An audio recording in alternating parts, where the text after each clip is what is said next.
Έχω αποφασίσει ποιος θα μεταφέρει τη μητέρα μου για το πικνίκ των γενεθλίων της. Θέλω να την πάμε σε ένα όμορφο μέρος. Μπορώ να την πάω στην Κοιλάδα, κύριε? Πολύ καλή ιδέα σου. Μπράβο σου, Τόμας. Μπράβο.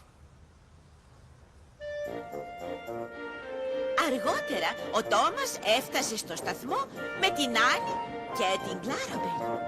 Ήταν πολύ χαρούμενος. Ο Χοντροπατάτας, η γυναίκα του και η μητέρα του περίμεναν φορώντας επίσημα ρούχα. Ο σταθμάρχης φόρτωσε τα καλάθια του πικνίκ και τη μεγαλύτερη τούρτα γενεθλίων που είχε δει ποτέ του ο Τόμας. Ο Τόμας χαμογέλασε. Όμως η μητέρα του Χοντροπατάτα δεν χαμογελούσε. Ήταν πολύ βλοσιρή. Αυτό έφερε αμηχανία στον Τόμας. Εκείνη τη στιγμή έφτασε και ο Τζέρι στο σταθμό. Νομίζω ότι θα περάσεις υπέροχα.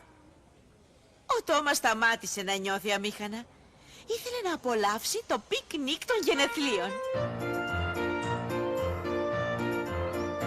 Ο Τόμας διέσχισε χαρούμενο στο νησί. Η Άννη και η Κλάραμπελ τραγουδούσαν συνεχώς. Όλοι ήταν ευτυχισμένοι. Επιτέλους έφτασαν στην όμορφη Κοιλάδα. Υπήρχαν δάση, ριάκια και παιδιάδες. Ο Τόμας ήταν σίγουρος ότι η μητέρα του Χοντροπατάτα θα ενθουσιαζόταν. Ήταν το τέλειο μέρος για πικνίκ. Ο Χοντροπατάτας, η γυναίκα του και η μητέρα του κοίταξαν το τοπίο, όμως δεν χαμογέλασαν. Η παιδιάδα είχε σκεπαστεί από ένα παχύ στρώμα λάσπης. Πω πω. Δεν μπορούμε να κάνουμε πικνίκ σε αυτό το μέρος.